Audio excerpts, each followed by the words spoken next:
안녕하세요. 코시국에 결혼해서 결혼 1년 3개월 차 정도를 향해 가는 새댁입니다. 새댁이라고 말을 하면 집에서 새살림을 하고 있는 것만 같게 느껴져서 잘 쓰고 싶지 않은데요. 저희 시댁에서는 저를 하도 새댁이야 새댁라고 하며 주변 사람들한테 소개를 하는 바람에 이제는 제 입에 버릇처럼 달라붙게 되었네요. 어디 가서도 제 소개는 새댁이라고 하고요. 지금부터는 시댁에서 겪은 저희 하나뿐인 시댁에 대해서 사연을 적어보겠습니다. 시댁은 저희 친정하고 분위기가 굉장히 상반되어 있습니다. 아빠가 좀 더 무섭고 집안의 분위기를 꽉 잡고 있는 친정과는 달리 시댁은 시어머니가 분위기를 주도하는 분이셨어요. 그 어머님은 쏙 빼드닮은 우리 아가씨도 어머님 옆에서 꼭 한몫씩은 거들었고요. 어머님이랑 아가씨는 둘 다 몸집이 정말 왜소합니다. 제가 키도 크고 등발도 좀 있는 편이어서 제가 같이 옆에 서 있기라도 하면 내 몸으로 낳은 자식들인 것만 같이 작게만 느껴지곤 했네요. 그래서 종종 아가씨도 그렇고 어머님도 그렇고 제 덩치를 가지고서도 놀려먹는 말을 내뱉곤 했었답니다. 자, 여기까지만 읽어도 어림잡아 저희 시모랑 아가씨에 대해서 아실 것 같죠? 결혼한 지 얼마나 되었다고 새 며느리인 저한테 덩치를 가지고 놀려먹으니 말이죠. 두 사람 모두 다 하나같이 말을 생각 없이 뱉어내는 편이었어요. 기분이 내키는 대로 툭 뱉으셔야 했고 그걸 가지고서 시아버지가 상처라도 받는 눈치를 보이면 왜 엄한 사람을 잡으려고 해? 라고 하면서 농담이었다며 분위기를 풀어나가려 하셨죠. 툭 던지는 그 돌에 맞은 사람 입장은 제대로 생각해주지를 않는 분들이셨습니다. 그러니 시아버지는 그 오랜 세월 동안 같이 살며 기가 죽다 죽다 끝내 펴지를 못하고 노년을 맞이하셨어요. 저희 남편은 그렇게 살지 않겠다며 발버둥을 치는 입장이었고요. 그리고 저는 시집을 와서 이 황당한 집안 분위기를 목격해가며 어떤 입장을 취해야 할지에 대해서 끊임없이 고민하는 처지였답니다. 처음 몇 개월, 아니 올 초까지만 하더라도 시어머니랑 시누이랑 크게 엮일 일은 없었어요. 저 결혼하고 나서 바로 신우가 결혼 준비를 한다면서 정신없이 바빴거든요. 남편이 장남이라는 이유만으로 시댁에서 남편 장가를 먼저 보내려고 한 바람에 연애를 그만하고 결혼하고자 했던 신혼의 커플의 결혼이 조금 늦어지게 되었었답니다. 그리고 그 후 폭풍으로 신우는 빨리 결혼을 치러내겠다는 말을 반복하며 결혼 준비를 서둘렀죠. 실제 올 3월에 결혼식을 치르기까지 했고요. 손도 빠릿빠릿하고 결정력도 화끈해서 결혼 준비를 아무런 차질 없이 진행했던 신우였습니다. 그런 신우를 보며 대단하다 싶으면서도 한편으로는 왜 저렇게 일찌감치 오빠랑 같은 해에 시집을 가려 할까 싶었죠.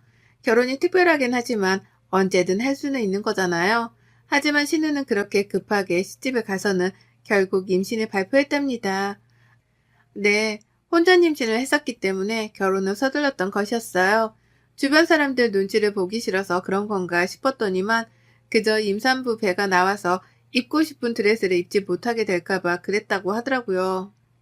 시어머니의 성격을 잘 아는지 시어머니께도 말을 하지 못한 채 그리 급하게 결혼하고서는 뒤늦게야 임신 사실을 털어놨고요. 저는 그때 시어머니의 성격을 다시 한번 잘 알 수 있었습니다. 화가 나니까 물불 안 가리고 소리부터 키워가며 목청을 높이는데 정말 무식한 돌덩이 같더라고요. 아무튼 그때 그런 일을 결혼하며 겪고 나니 저에게 시댁 식구들은 결코 편한 사람이 되지 못했답니다. 제가 그리 고상하거나 품격 있는 여자는 결코 아니었지만요. 저를 볼 때마다 덩치 얘기에 새댁이라며 꽉 막힌 조선시대 호칭으로만 소개를 하고 그도 모자라 혼전 임신의 집안 싸움까지 목격을 하게 만드셨으니 제 눈에 시댁이 멀쩡해 보일 리가 없었죠. 그래서 남들이 시댁 얘기를 할 때에도 나는 무슨 얘기를 해야 하나 싶고 괜히 하고 싶지가 않았습니다.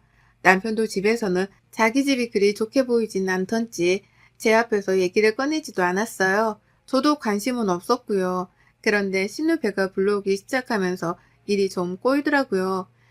신우가 히스테리를 부리기 시작한 겁니다. 저는 아직 임신을 해보지도 않았고 할 생각이 없는 처지였기 때문에 임산부가 될 일이 없었어요. 그러니 일상생활을 하는데 지장이 있는 것도 아니었고 더더욱 신우의 처지는 이해하기가 힘들었습니다. 그런데 신우는 제가 자신의 처지를 다 이해해주기만을 바라더라고요. 다 같이 시댁 식구들이랑 밥을 먹는 자리가 있었습니다. 시어머니가 자주 밥 좀 먹으러 오라고 부르는 편이었는데 저는 불편해서 자주 가지는 못하다 한 번씩만 찾아뵈었었죠. 그런데 앞에서 오만 걸 다 시켜 먹으려고 하더라고요. 저도 내내 일하고 사느라 몸이 힘든데 눈앞에 물컵이 있는 건 보지도 않고 물을 떠다 달라고 하기도 했고요. 오렌지 주스가 땡기는데 얼음을 팍팍 넣어 달라면서 옆에 있는 저를 콕 쑤시더라고요. 가서 주스 좀 가져오라고 말입니다. 그 밖에도 밥 먹다가 입덧이라도 하면 갑자기 제 이름을 부르면서 일으켜 달라고 하고 입덧을 하는 동안에도 저보고 들어와서는 수건을 적셔달라고 시키더라고요. 입가를 닦아야 하니까 미리 준비를 해놓으라고 잔소리를 퍼부으면서도 그 와중에 입덧을 열심히도 했어요. 저로서는 신우가 어찌되었던 체력적으로 약한 쪽에 속했으니까 도와야 한다 생각하고 별 수 없이 해달라는 걸 해줬습니다. 입덧을 하며 고생을 하고 있는 게 눈에 보이니까 부탁을 하는 건 최대한 들어주려고 했어요. 시어머니랑 시아버지, 심지어 저희 남편의 신우 남편까지 움직이질 않고 구경을 하고 있는 걸 보면서도 내 일이겠거니 하면서 아무 말 없이 도움만 줬답니다. 그리고 다시 밥을 먹으려고 하면 밥맛이 하나도 없었어요. 앞에서 하도 요란스럽게 입덧을 해대는 신우를 보며 밥맛이 뚝 떨어졌거든요. 집에 와서도 내가 종노릇을 하고 왔는지를 모를 만큼 열심히 시댁일을 도와가면서 며느리 짓을 했고, 그래서 늘 집에 오기만 하면 침대에 들어눕기부터 했답니다. 신경을 너무 많이 쏟아서 기가 빨린 상태였거든요. 제게 시댁은 딱 이런 꼴이었어요. 임신을 했다는 이유로 나를 함부로 대하는 걸 당연하다고 여기는 신우가 있었고, 그런 신우한테 말린다거나 좀 타이르기는커녕 우쭈쭈 하기만 하며 내버려두는 시어머니가 계셨죠. 그 밖에 사람들은 모두 다 길을 못 펴고 사는 처지여서 제가 신경을 쓰지 않아도 되었고요. 아무튼지간에 참 제 친정하고는 달랐던 시댁 식구들에게는 정을 붙이기가 쉽지 않았습니다. 시댁에서 어머님 부름만 받아도 벌써부터 가서 고생하고 눈치 볼 생각에 머리가 지끈거렸죠. 그러다가 어머님이 김장을 하자는 연락을 해오셨어요. 신우가 막달에 가까워 배가 나와 있는 임산부라는 그 말은 쏙 빼놓은 채로 김장을 하자고 제안부터 하시더라고요. 김장철이 다가오는데 왜 먼저 소식이 없나는 말까지 던지면서요. 그래서 제가 물었었죠. 아가씨랑 하시는 거냐고요. 그러자 어머님은 당연하지. 내 딸인데 걔가 김치에 얼마나 환장하는데. 라고 하며 당연히 아가씨도 함께 김장을 할 거라고 대답을 하셨답니다. 너무나 당당하게 당연하다는 듯이 말이죠. 그래서 저도 그 말에 곧장 대답을 드렸죠. 아, 네. 저는 저희 친정 어머님이랑 할 거라서요. 아가씨랑 맛있게 김치 담그세요? 라고요. 나도 내 엄마랑 김치를 만들 권리가 있습니다. 그래서 신우가 시모랑 김치를 담그는 것과 마찬가지로 저 또한 내 엄마랑 김치를 담그기로 했다는 말을 확실하게 전달했죠. 그러자 시어머니는 마지 못한다는 듯이 그래? 언제 하는데? 어디서? 몇 폭이나 담그는데? 라며 갖은 질문들을 꺼내셨어요. 어머님 입장에서는 다 알 필요도 없는 그런 쓸데없는 질문들만을 말이죠. 그래서 그냥 생각 없이 대답을 해드렸습니다. 친정에서 이모들이랑 다 같이 모여서 김치를 만드는 게 우리 집안의 일상이었고, 그래서 이번에는 오래간만에 모여 그렇게 할 거라고요. 그러니 우리 집 김치는 필요 없다고 어머님이랑 아가씨 김치만 적당하게 만드시라는 말씀까지 두요. 중간에 어머님은 우리 아들이 그 집 김치를 잘 먹으려나? 입맛에 맞으려나? 라고 하면서 막 걱정을 하기도 하셨거든요. 그래서 저는 이런 말도 했습니다. 이미 저희 친정에서 결혼한 때부터 김치는 주기적으로 보내주고 계셨어요. 남편도 입에 잘 맞고 맛있다고 몇 번이나 말을 했으니까 그런 걱정은 하지 않으셔도 돼요. 라고 말해요. 그러자 어머님은 더 이상 저한테 할 말이 없으셨는지 알겠다는 뚱한 대답을 하고는 전화를 끊으셨답니다. 그렇게 저는 이번 김장을 담그는 일에 대해서 시어머니랑 충분히 대화를 마쳤다고 생각했어요. 누가 들어도 저는 제 친정에서 김치를 담근다는 말이었고, 그러니 시댁김치는 필요 없다는 말이었죠. 하지만 여기서 뭔가 대화에 문제가 발생했답니다. 저도 미처 예상하지 못했던 일이었죠. 친정에서 김장 준비를 하느라 한동안 정신이 없었어요. 저도 자식된 도리로서 김장하는 데에 들어가는 비용을 대드려야 할 것 같아서 엄마한테 미리 용돈도 보내드렸고요. 이모들이랑 이모들의 딸들까지도 모두 다 그날에 모여서 같이 수육도 먹고 파티할 작정으로 미리부터 설렜었죠. 각자의 집에서 배추값은 내고 엄마는 그 돈으로 배추를 사드리고 김장 준비를 하신다고 김장 전날부터 무지하게 바쁘셨답니다. 저는 엄마가 바쁘실 걸 아니까 막내 이모랑 같이 전날부터 미리 친정에 가 있었고요. 남편한테는 집에서 자고 다음날 오라고 했는데 남편이 같이 가고 싶다고 말을 하는 바람에 저희 부부는 함께 친정으로 움직였습니다. 그렇게 잠도 잘 잤고요. 친정에서 먹고 놀고 김치를 만들며 꽤나 재미난 시간을 보냈어요. 엄마가 돼지 한 마리를 잡아오신 건지 큰 대야 냄비 2개에다가 수육을 끓여서는 온 가족들이 정말 맛나게도 고기를 먹었고요. 그렇게 잘 놀고 집에 왔더니 허리가 부러질 것 같더라고요. 그리고 그제서야 저도 알아차렸죠. 오랜만에 친정에서 먹고 노느라 기분이 좋아서 몰랐을 뿐 사실 김치를 담그느라 엄청나게 고생을 하다 왔다는 걸 말입니다. 저도 저희 집으로 가져올 김치를 만든다고 배추를 아주 열정적으로 절인 것 같았거든요. 집에 오니 남편은 벌써부터 샤워를 하고 나서는 골아 떨어졌고 저는 김치를 김치 냉장고 안에 넣은 후에 잠깐의 뒷정리를 하고 이내 잠이 들었어요. 하지만 1시간도 채 잠들지 못하고 다시 잠에서 깨야 했어요. 시어머니 아주 급하고 황당한 전화를 받았거든요. 야, 너 김장 다 했어? 라고 하는 혀짧은 소리를 내며 화끈하게 첫마디를 뱉으신 어머님이셨어요. 겨우 정신을 차리고 보니까 주변이 아주 깜깜하더라고요. 새벽이었습니다. 시간은 밤 12시를 조금 넘긴 때였고요. 순간 미간이 찌그러졌고 다시 한번 핸드폰을 확인했습니다. 분명 시어머니의 번호였죠. 네? 라고 황당하다는 듯이 대답을 했어요. 지금 시간이 몇 시인데 김장했냐는 질문을 하려고 전화를 하신 건가 싶었으니까요.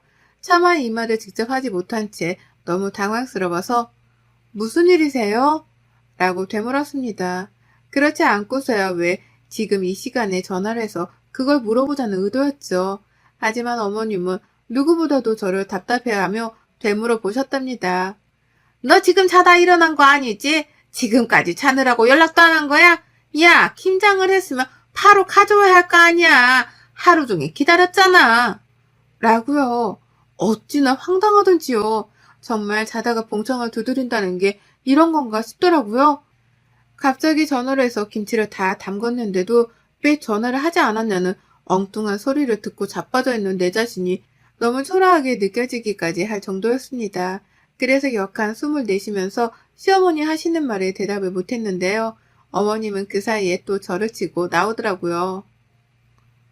내가 너 친정 가서 김장 담근다고 하길래 우리는 김장도 안 담그고 기다리고 있는데 김치를 다 만들고 나서도 연락을 안 주면 어쩌하니? 이게 시어머니를 하루 종일 기다리게 하고 있네. 라고요. 그러는 사이 저는 뻔뻔함의 극치를 보이는 시어머니의 태도를 믿을 수가 없다며 눈만 껌뻑이고 있었고요. 소리가 어찌나 요란했던지 옆에서 피곤하다며 코까지 골고 자고 있던 남편도 일어났습니다. 엄마야? 엄마 목소리인데 뭔 일 났대? 라고 하며 남편도 이게 도대체 한밤중 무슨 일이냐며 놀래 잠에서 깼어요. 급기야 남편은 불까지 켜고서는 옆에 앉아 저를 쳐다보는데 어머님은 혼자서 할 말만 주구장창 뱉어내셨답니다. 아니 너 니네 친정 가서 김장한다며 우리 것도 있을 거 아니야. 그러려고 우리 집에 안 오겠다고 한 거 아니니? 근데 김치를 만들었으면 곧장 가지고 오던가 아니면 얼마큼 만들었다고 말이라도 해주던가. 얘가 사람을 하루 종일 기다리게 하고 있네. 내가 너 친정 가서 재밌게 놀라고 일부러 연락도 안 했다가 지금에서야 하는 거야. 나 같은 시어머니가 어딨니? 라고 하면서 소리가 점점 더 격해졌죠. 남편이 제 전화를 낚아챈 것도 그때였습니다. 엄마 지금 몇 시인 줄 알아? 꼭두 새벽에 전화를 해서 그걸로 화를 내는 거야? 지금? 처가댁에서 김치 담근 게 뭐? 그걸 왜 엄마를 주라는 거야? 엄마가 왜 기다려? 김치를 달라고? 집에서 수희랑 김장하는 거 아니었어? 라고 하면서 남편도 못 참아주겠다며 막 밀어붙였어요. 제가 본 남편의 모습 중에서 그날 그 모습이 역대급으로 화가 난 모습이었습니다. 하지만 이를 그냥 보고만 있을 시어머니가 아니셨죠. 앞서 여러 번이나 말씀을 드렸듯이 시댁안에서 대빵이라고 할 수 있는 사람은 바로 저희 어머님이셨습니다. 성질도 성질이지만 목소리 큰 것도 한 몫을 해서 누구 하나 싸움을 시작했다가도 찍소리를 못 내고 깨갱하곤 했어요. 그걸 스스로도 잘 알아서인지 어머님은 바로 소리 지르기를 시전하더라고요. 야, 넌 누가 엄마한테 그렇게 소리를 지르래? 라고 하면서 본인이 더 크게 소리를 지르는데, 이야, 정말 천하장사가 다름없더라고요. 그 순간에 남편은 제 눈앞에서조차 깨갱하는 모습을 보이면서 대꾸를 잘 못하고서는 누가 소리를 지른다고 그래? 라며 소심하게 반항을 했습니다. 그러니 시어머니는 깨갱한 아들의 모습을 눈치를 채고는 더욱 기고만장해져 소리를 지르셨죠. 내가 니들 김장하러 간다고 하니까 겸사겸사 우리 것도 해주겠거니 했지. 그렇게 많은 사람들이 김장을 한다는데 설마 사돈 김장도 안 담가 주실라나 싶었다. 안 담가 줬다 하더라도 며느리면 딱딱 알아서 시댁으로 보낼 김장 정도는 해왔어야지. 어디 버릇없이 지들끼리 김치를 담근 걸로도 모자라 시댁 걸 챙기지도 않고 올 생각을 해. 라고 말이에요. 평소 같으면 남편네 집안일이고 그러니 남편이 알아서 하겠거니 싶었습니다. 근데 정말 이건 아니더라고요. 내가 내 집 가서 우리 식구들이랑 김치를 만들 거니까 니들 김치는 니들끼리 만들라고 분명하게 말을 했는데도 불구하고 꼭두 새벽에 전화를 해와서 왜 자기네들 김치가 없냐고 승질을 부리다니요. 이건 정말 억지에 가까운 말이었는데 그 억지를 너무나 당당하게 하는 걸 보면서 할 말을 잃었답니다. 그래서 저는 당장에 남편으로부터 핸드폰을 빼앗아 들었고 비록 얼굴을 마주보고 있지는 않았으나 아주 화가 단단히 났다는 자세와 표정을 취한 채 말씀드렸죠. 어머님이 김치가 먹고 싶으셨나 보구나. 그래서 초대도 안 했는데 김치를 얻어먹겠다고 지금 이 난리시구나. 라고요. 그러자 시어머니가 뭐가 어째? 라면 제가 비꼬는 이 말에 대해 기가 막히다며 언성을 높이셨답니다. 하지만 저는 이 타이밍을 놓치지 않고 재차 어머니께 물었죠. 그래서 몇 포기가 필요하신데요? 몇 포기를 먹을 건데요? 라고요. 그러자 어머님은 자신에게 김치를 주겠다는 소리인 줄 아셨는지 갑자기 목소리를 팍 낮추며 대답을 하시더라고요. 아유, 너도 참 진작에 준다는 말부터 했어야지. 괜히 내 승질을 건드려 소리까지 지르게 만드니 피곤하게. 우리 집 양반도 먹이고 네 시누이도 갖다 줄 거니까 8포기? 아니다. 딱 맞춰서 12포기 정도. 인당 3포기는 먹지 않겠니? 라고요. 옆에서 남편은 자기 엄마 치부가 보이긴 하는지 얼굴을 손으로 쓸어내리면서 제게 손짓했습니다. 화를 억눌러 달라고요. 본인이 봐도 지네 엄마가 이상한 거라니까 저한테 어떻게든 일방적으로 화를 참아달라는 소리였어요. 하지만 저는 시어머니랑 이판사판 뜨고 싶은 마음뿐이었고 그래서 다시 한번 물었죠. 정확히 몇 포기를 달라는 말씀이세요? 라고요. 그러자 시어머니는 짜증이 좀 섞인 제 말에 빈정이 상했는지 12포기! 라며 덩달아 짜증 섞인 말투로 대답을 하셨고요. 저는 그런 어머니께 말씀드렸습니다. 네, 12포기 도합 36만 원이요. 계좌번호 보내드립니다, 지금. 라고요. 어머님은 거의 2초 정도 말씀이 없으셨다가 물었죠. 뭐? 너 지금 나한테 돈을 내란 소리냐? 라고요. 네, 저는 시어머니로부터 꼭 돈을 받을 예정이었습니다. 친정으로 오고 가고 하는 데에 든 차비, 그리고 시댁으로 보낼 때의 들 차비, 혹은 배달비, 그도 모자라 제가 친정에 전날부터 가서는 친정엄마랑 고생을 한 몸값까지 포함을 해서 다 합치더라도 포기당 3만 원은 아주 저렴한 가격이었죠. 그리고 전 이 저렴한 가격을 시어머니께 아주 당당하게 요구했습니다. 포기당 3만 원이니까 계좌이체로 선지불을 해달라고요. 김치는 선지불된 금액이 도착을 했을 경우에만 보내드리겠다는 요구사항까지 덧붙이면서 말이에요. 당연히 이 말에 시어머니는 눈깔이 뒤집힌 사람 마냥 난리셨어요. 어떻게 그럴 수가 있냐며 말도 안 되는 요구사항이라고 말이에요. 어떻게 시어머니한테서 돈을 받을 생각을 하냐면서 거품을 물려하길래 저도 따끔하게 혼을 내드렸습니다. 어떻게 며느리랑 처갓집에서 뼈 빠지게 만든 김치를 거저 가져갈 생각을 하세요. 노동값을 지불하든지 노동값을 지불하지 못했으면 돈이라도 지불을 하든지 거지도 아니고 말이야. 라고 말이에요. 저의 마지막 말이 회심의 한 방이었던지 어머님은 또다시 정적을 만드셨습니다. 저로서는 너무도 익숙하지 못한 상황이었죠. 늘 떽떽거리면서 우겨대기만 하는 분이신데 갑자기 말을 안 하시니까요. 하지만 저도 더는 참고 속이기만 할 이유가 없었고 무엇보다 밤 12시가 넘긴 이 시점에서 먼저 싸움을 걸어온 건 어머님이셨기에 똑같이 응대를 해드렸습니다. 예의도 저버린 채로 공짜를 바라지 말고 합당한 돈이나 노동값이라도 지불을 하라며 따끔하게 홍군형을 날렸죠. 누군 시간이랑 돈이 남아 돌아서 김장을 하루 종일 담그고 온 줄 아냐며 비아냥대는 혼잣말도 거침없이 쏟아냈고요. 그리고 나서 번호 보내드렸어요. 지금 보내주실 거죠? 라고 되물었거든요. 실시간으로 어머님께 카톡을 보내가면서요. 근데 어머님이 정말 말도 없이 전화를 툭 끊어버리셨답니다. 돈 달라는 말에 대꾸도 못하고 그냥 돈을 안 내고 김치도 안 받겠다며 전화를 끊은 거예요. 김치를 달라 또 전화를 해오실 줄 알았는데 다음 날이 되어도 연락은 없었고 그 길로 어머님은 다신 제게 김치를 달란 말 따위는 입에 올리지도 못하고 계시답니다. 저 또한 그냥 꽁으로 어머님께 김치를 넘길 생각 따위는 추워도 없고요. 어디 감히 며느리가 뼈 빠지게 만든 김치에 숟가락만 얹으려고 하는 건지 공짜 좋아하다가 며느리한테 평생 팽당할 수 있다는 걸 이번 기회에 뼈저리게 느끼셨길 바랍니다. 하여간 우리 시어머니는 시어머니라서가 아니라 정말 이해하기도 힘들고 이해하고 싶지도 않네요. 여러분의 생각은 댓글로 남겨주세요. 오늘도 시청해주셔서 정말 감사합니다.